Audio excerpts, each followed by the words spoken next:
ہیں، رات کا وقت ہے اور آپ کی انگلی یوں آسمان کی جانب اٹھی ہوئی ہے.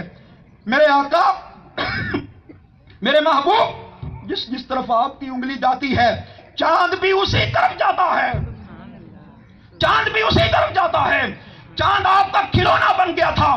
میرے آقا صلی اللہ علیہ وسلم فرماتے ہیں چچا جان یہ بات تو کوئی بات ہی نہیں ہے.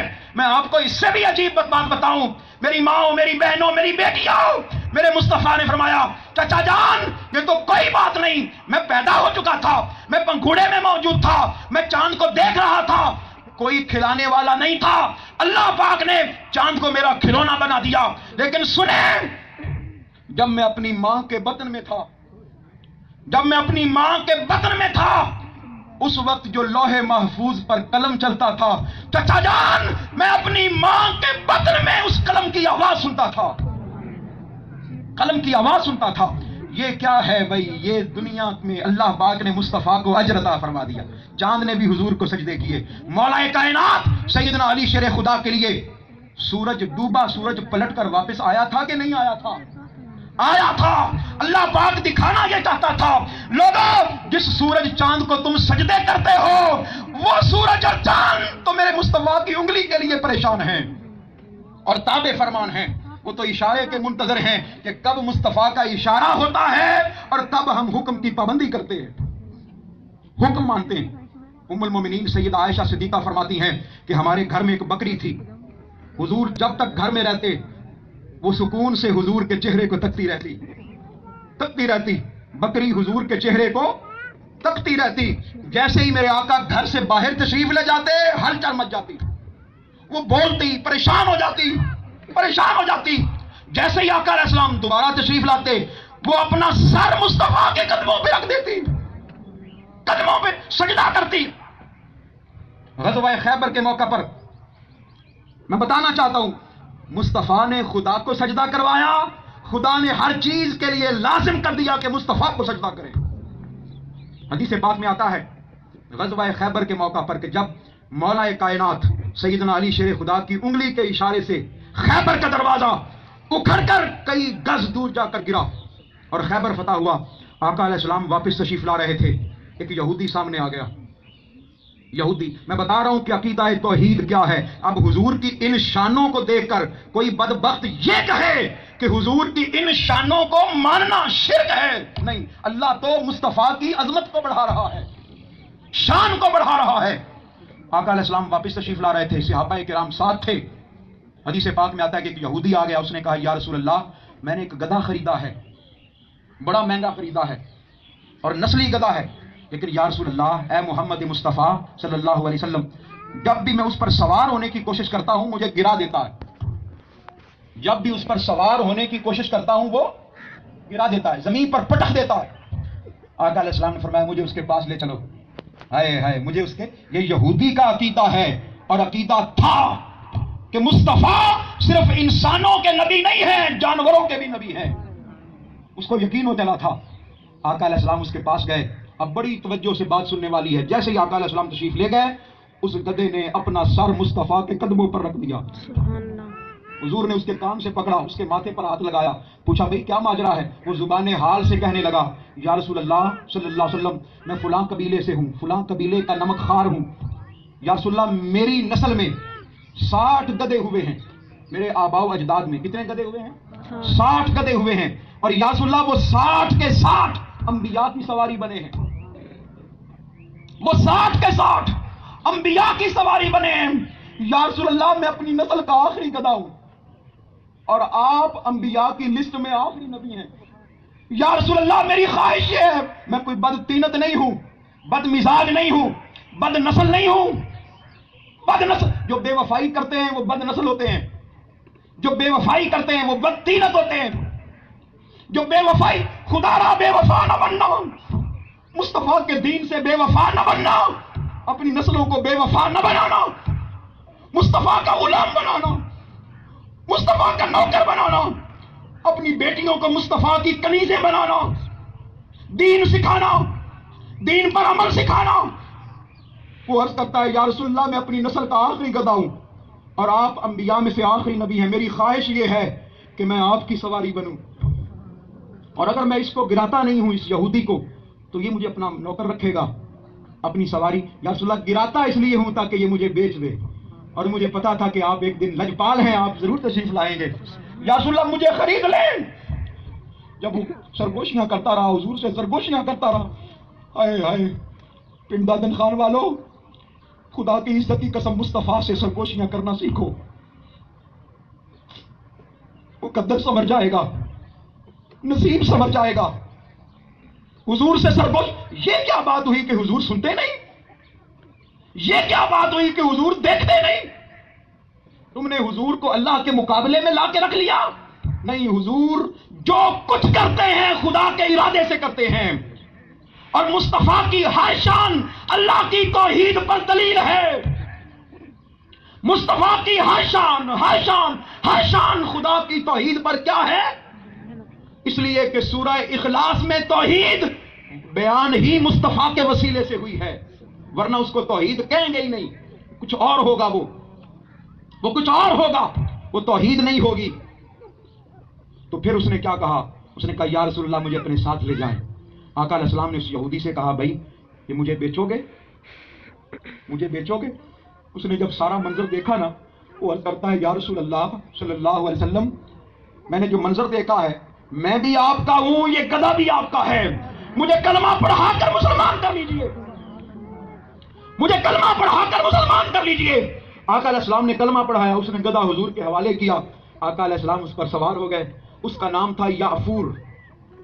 کیا نام تھا؟ اس کا ذکر آپ نے بخاری شریف میں اور مسلم شریف میں پڑھ رکھا ہے. بڑا نسلی گدھا تھا, دراز گوشت تھا, یعفور نام تھا اس کا. وہ اتنا تابع فرمان تھا کہ میرے آقا نے کسی صحابی کو بلانا ہوتا تھا نا, تو اس سے کہتے کہ فلاں صحابی کو بلا لاؤ. وہ جاتا, اس صحابی کے دروازے پر اپنا چہرہ رگڑتا. جب چہرہ رگڑتا, صحابی کو معلوم ہو جاتا کہ مصطفیٰ بلا رہے, معلوم ہو جاتا. اور جب آقا علیہ السلام کا وصال ہوا, 3 دن تک اس گدھے نے کچھ نہیں کھایا پیا, یعفور نے کچھ نہیں کھایا پیا. اور حدیث کی کتابوں میں آتا ہے, امام سیوطی نے بھی بیان کیا کہ اس کی آنکھوں سے ہر وقت آنسو نکلتے رہتے. وہ مدینے میں حضور کو تلاش کرتا رہا, 3 دن تک تلاش کرتا رہا.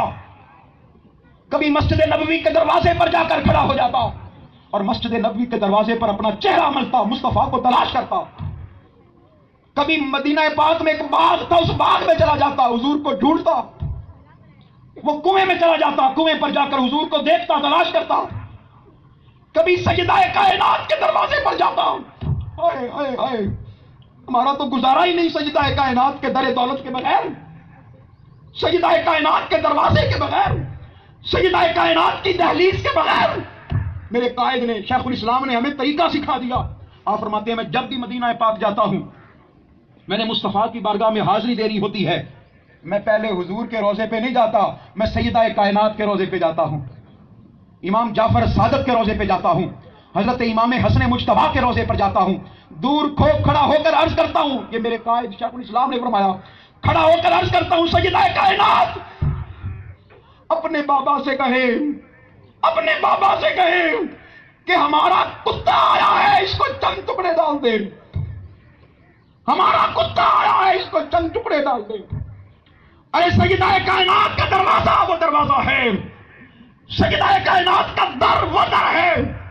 ہمارے ہاں پنجاب میں, اور پتہ نہیں آپ کے ہاں بھی یہ اصول ہوتا ہوگا, جس پنچایت کا فیصلہ نہ ہو رہا ہو نا, جس پنچایت کا فیصلہ نہ ہو رہا ہو, بات بگڑ گئی ہو, قتل کا معاملہ ہو اور صلح کرنا چاہتے ہو, لوگ وہاں پر بیٹیاں لے جاتے ہیں, بیٹیوں کا میلہ لے جاتے ہیں اور کہتے ہیں چلے یار ہمارا کوئی حیا نہیں تو کوئی بات نہیں, غلطی ہو گئی, یہ بیٹیاں لے آئے ہیں, بیٹیوں کا ہی حیا کر لو اور جھگڑے کو ختم کر دو.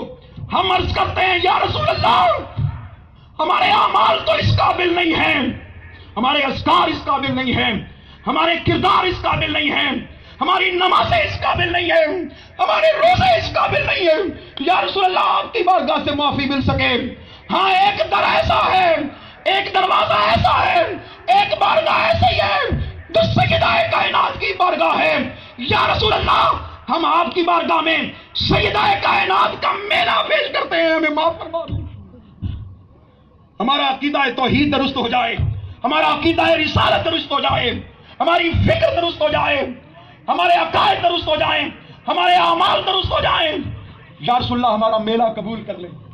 سیدہ کائنات کی بارگاہ، ہم نے سنا ہے کہ آپ سیدہ کی بات ٹالا نہیں کرتے تھے۔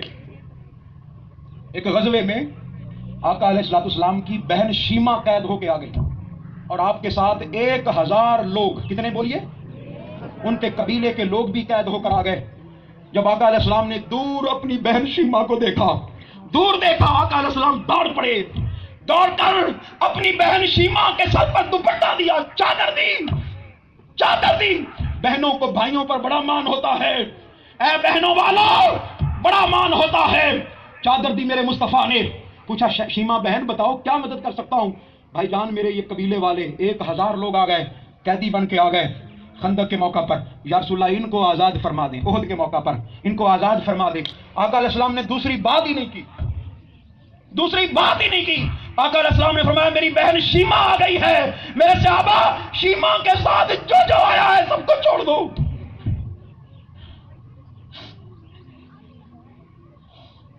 شیما کے ساتھ جو آیا ہے، یا رسول اللہ ہمارے پاس تو کچھ بھی نہیں ہے سوائے سیدہ کائنات کے دروازے کے سوا۔ یا رسول اللہ آپ کو سیدہ کائنات کے دروازے پر بیٹھے ہوئے اس گدھے کا واسطہ میرے مولا ہمیں معاف فرما دیں، ہماری توبہ قبول فرما لیں۔ 3 دن وہ حضور کو تلاش کرتا رہا، بالآخر اس نے کنویں میں چھلانگ لگا دی اور جان آفرین کے سپرد کر دی۔ زبان حال سے اس نے کچھ یوں کہا ہوگا کہ جس زندگی میں مصطفیٰ نہیں ہے مجھے وہ زندگی بھی قبول نہیں ہے، جس زندگی میں مصطفیٰ نہیں مجھے وہ زندگی قبول۔ وہ 4 ٹانگوں والا جانور، اس کو بات سمجھ آ گئی۔ افسوس درصد افسوس اس 2 ٹانگوں والے جانور کو یہ بات آج تک سمجھ نہیں آئی۔ خدا را سمجھ جائیں، عقیدہ توحید کو مضبوطی سے تھام لیں، اس کو اپنی زندگیوں کا حصہ بنا لیں۔ آپ کے اعمال میں بھی وحدانیت ہونی چاہیے، آپ کے عقیدے میں بھی وحدانیت ہونی چاہیے، آپ کی سوچ میں بھی وحدانیت ہونی چاہیے، آپ کے نظریے میں بھی وحدانیت ہونی چاہیے۔ یہ مسلمان ایک جسد کی طرح ہو جائیں، ان کے اندر بھی عقیدہ توحید کا رنگ نظر آئے۔ یہ نہ ہو کہ کوئی نماز پڑھ کے جائے اور آپ بعد میں مسجد دھوتے رہیں، آپ بعد میں مسجد ایسا عقیدہ کون سا عقیدہ ہے جس کے بعد مسجد دھوئی جائے؟ خدا را اپنی سوچوں کو بدلو، ایک دوسرے کو کافر کہنے کا عقیدہ بدل دو، مسلمانی سے خارج کرنے کا عقیدہ بدل دو، سب کو سینے سے لگاؤ۔ ہو سکتا ہے تمہارا عقیدہ اچھا ہو اور تمہارے وسیلے سے کوئی مجھ جیسا برا بھی جنت میں چلا جائے۔ واللہ میں جتنے لوگ بیٹھے ہیں یہاں پر، جتنے لوگ بیٹھے، واللہ باللہ تاللہ، یہ قرآن مجید میرے سامنے ہے، میں آپ میں سے سب سے برا ہوں۔ خدا را مجھے، اگر میں برا ہوں تو مجھے اپنے ساتھ لے کے جانا، اگر میں برا ہوں تو مجھے اپنے ساتھ لے کر جانا، اور اگر کچھ اچھا سمجھتے ہو تو مجھ سے بھی اچھے کی امید رکھنا۔ خدا را یہی عقیدہ توحید ہے کہ جس کا رنگ چڑھ جائے۔ حضور نے تو کسی کو بھی نہیں چھوڑا، سب کو ساتھ لے کر گئے، سب کو ساتھ لے کر گئے۔ آقا علیہ السلام نے اپنے سارے صحابہ کے لیے جنت کی بشارت دی ہے یا نہیں دی؟ بولیے ذرا اینڈ تک بولیں، سارے صحابہ کے لیے جنت کی بشارت ہے کہ نہیں؟ سب ہدایت یافتہ ہیں کہ نہیں ہیں؟ بولیے۔ ایسا بھی ہو سکتا تھا حضور کہتے نہیں بھی فلاں فلاں نہیں ہے، نہیں، وہ وحشی جس نے حضرت امیر حمزہ کو شہید کیا اور کلیجہ چبایا اور کلیجہ کاٹا، مسلا کیا، جب کلمہ طیبہ پڑھتا ہے میرے مصطفیٰ کہتے ہیں تیری توبہ، تیرا اسلام قبول ہے، لیکن مجھے تکلیف ہوتی ہے، میرے سامنے نہ آیا کرو۔ سب کچھ قبول ہے، حضور نے تو کسی کو بھی نہیں نکالا۔ تو عقیدہ توحید یہ ہے کہ ایک ہو جاؤ اور ایک کے رنگ میں رنگ جاؤ۔ اب آخر میں اپنی گفتگو کو ختم کرنے لگا ہوں، آخری بات عرض کرنے لگا، بچاؤ کیسے ہو پھر آج کے دور میں، فتنوں کے دور میں ہم بچ کیسے سکتے ہیں؟ تو امام فخر الدین رازی نے سارے مسئلے حل کر دیے۔ جہاں سے میں نے بات شروع کی تھی وہیں ختم کرنے لگا، جہاں سے میں نے بات کیا کی تھی شروع، میں ایک لمحے کے لیے بھی اپنے موضوع سے نہیں ہٹا، آپ کو بات سمجھائی ہے کہ مصطفیٰ کا تعلق ہی عقیدہ توحید ہے۔ اب بات کو ختم کرنے لگا ہوں۔ امام فخر الدین رازی، تفسیر کبیر، مفاتیح الغیب، اس کے مصنف، 30 جلدوں پر مشتمل، اپنے زمانے کے امام، اپنے زمانے کے فلسفی، اپنے زمانے کے منطقی، اپنے زمانے کے محدث، اپنے زمانے کے مفسر، ساری زندگی فلسفہ اور منطق کو بنیاد بنا کر شرک کے خلاف جنگ کرتے آئے، الحاد کے خلاف جنگ کرتے آئے۔ جب آخری وقت آیا، مرنے کے بعد کسی نے پوچھا اے فخر الدین بتاؤ تمہاری بچت کیسے ہوئی، تمہاری بچت کیسے ہوئی، بچے کیسے؟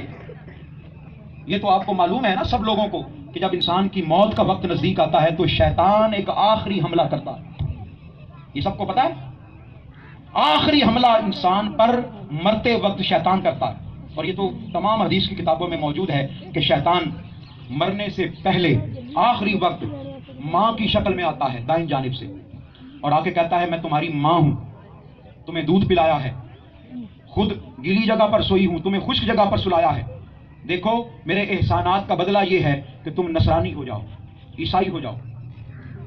تو آقا علیہ السلام نے فرمایا جب کسی کی موت کا وقت نزدیک آئے تو اس کے سامنے کلمہ طیبہ پڑھو، سورہ یاسین پڑھو، اس لیے تاکہ اس کو تذکیر ہو جائے، اس کو یاد آ جائے کہ میں نے کیا پڑھنا ہے۔ اگر وہ کامیاب ہو جائے تو ٹھیک، نہیں تو دوسری طرف سے آتا ہے باپ کی شکل میں اور آ کے کہتا ہے کہ میں تمہارا باپ ہوں، تمہارے لیے ساری زندگی کمائی کرتا رہا، تمہیں مناتا رہا، تمہیں پالا میں نے، پوسا بڑا کیا، تمہارا باپ ہوں، تمہیں وصیت کرتا ہوں کہ یہودی ہو جاؤ۔ تو جس کی آخرت اچھی ہوتی ہے وہ بچ جاتا ہے۔ امام فخر الدین رازی کہتے ہیں کہ میرے بھی آخری وقت شیطان آ گیا، اس کو حضور سیدی شیخ الاسلام نے بھی بیان کیا کئی مرتبہ، اور تفسیر کبیر کے آغاز میں عربی زبان میں بھی یہ واقعہ لکھا ہے۔ میں نے کہا دلیل دے دوں، کوئی یہ نہ کہے جی علامہ صاحب بے پر کی چھوڑ کے گئے ہیں، نہیں، دلیل کے بغیر بات نہیں کر رہا۔ امام فخر الدین رازی آپ فرماتے ہیں کہ شیطان آ گیا، اور امام فخر الدین رازی کے پاس اللہ کی توحید پر 100 عقلی دلائل تھے۔ کتنے دلائل؟ پھر بولیے 100 عقلی، میں نقلی دلائل کی بات نہیں کر رہا، نقلی سے مراد قرآن و حدیث کے دلائل کی بات بولیے نہیں کر رہا، عقلی دلائل، ریشنل آرگومنٹس، 100 عقلی دلائل تھے امام فخر الدین رازی کے پاس۔ شیطان آ گیا، اس نے کہا اللہ کے وجود پر کوئی دلیل دو۔ آپ نے پہلی دلیل دی۔ آپ کو پتا ہے شیطان بھی بہت بڑا عالم تھا، بہت بڑا عالم تھا، فرشتوں کا استاذ تھا، اس نے اس دلیل کو رد کر دیا۔ امام فخر الدین رازی نے دوسری دلیل دی، اس نے دوسری بھی رد کر دی، تیسری دلیل دی، تیسری بھی رد کر دی۔ میں نے جہاں سے بات شروع کی تھی وہیں ختم کرنا چاہتا ہوں۔ تیسری دلیل دی، چوتھی دی، پانچویں دی، 10ویں دی، 20ویں دلیل دی، اس نے رد کر دی، ریجیکٹ کر دی، جواب دے دیا۔ آپ دلائل پر دلائل دیتے رہے، 30ویں، 40ویں، 50ویں، 60ویں، 70ویں، 90، یہاں تک کہ آپ نے 99 دلائل دیے۔ کتنے بولیے؟ امام فخر الدین رازی نے 99 دلائل دیے، شیطان نے 99 کے 99 رد کر دیے۔ اس سے پہلے کہ آپ آخری دلیل دیتے، آپ کے شیخ حضرت نجم الدین کبرا آپ کی آنکھوں کے سامنے آ گئے۔ ہائے ہائے ہائے، شیخ نجم الدین کبرا آپ کے شیخ آنکھوں کے سامنے آ گئے۔ فرمایا فخر الدین اب اللہ کے وجود پر، اللہ کی توحید پر کوئی دلیل نہ دینا، اس بدبخت سے کہو میں اللہ کو کسی عقلی دلیل کی بنیاد پر نہیں مانتا، میں تو مصطفیٰ کے فرمان سے مانتا ہوں۔ قل هو اللہ احد، قل هو اللہ احد، قل هو اللہ احد۔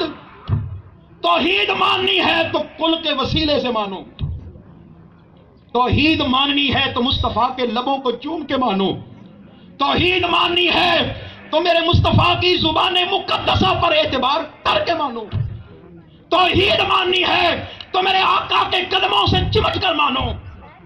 جس طرح امام فخر الدین رازی کا ایمان ان کے شیخ نجم الدین کبرا نے بچا لیا، آج میں اس منبر پر بیٹھ کر آپ سے عرض کرنا چاہتا ہوں کہ آج کے دور میں اگر ایمان بچانا چاہتے ہو، اگر عقیدہ بچانا چاہتے ہو، اگر فکر بچانا چاہتے ہو، اپنی نئی نسلوں کو بچانا چاہتے ہو تو کسی کے ساتھ جڑ جاؤ،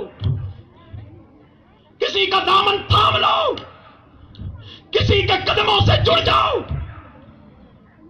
تحریک منہاج القرآن وہ تحریک ہے، وہ فکر ہے، وہ نظریہ ہے۔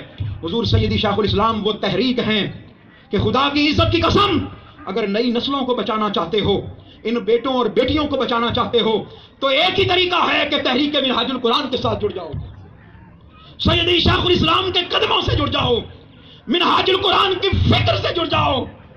وہ شیخ الاسلام جس نے اس امت کے لیے 1000 سے زائد کتابیں لکھ دی ہیں۔ ابھی انسائکلوپیڈیا آف قرآن آیا، اب حضور سیدی شیخ الاسلام انسائکلوپیڈیا آف حدیث پر کام کر رہے ہیں. 50,000 حدیثیں. ادھر آپ موضوع سوچیں گے, ادھر اس حدیث کا ریفرنس آ جائے گا جس میں وہ موضوع بیان ہوا ہوگا, وہ مسئلہ بیان. پھر انسائکلوپیڈیا آف تصوف وہ آنے والا ہے. پھر سیدنا علی شیر خدا سے 14-15,000 حدیثوں سے مرقع مرصع وہ کتاب, وہ مسند علی, وہ منظر عام پر آنے والی ہے. جس دور میں مولا کائنات پر انگلی اٹھائی جا رہی ہو, سیدہ کائنات پر انگلی اٹھائی جا رہی ہو, ارے اس دور میں مولا کائنات و سیدہ کائنات کی شان کا دفاع قرآن و حدیث سے جس شخصیت نے کیا ہے اس کا نام شیخ الاسلام ہے. گالیوں سے دفاع نہیں کیا, قرآن و حدیث سے دفاع کیا. پھر 10,000 سے زیادہ خطاب. ادھر آپ موضوع سوچیں, ادھر یوٹیوب پر جا کر لکھیں کہ اس موضوع پر شیخ الاسلام کو سننا چاہتا ہوں, آپ کو موضوع ملے گا. پھر شیخ الاسلام نے اپنے شاگرد پیدا کیے.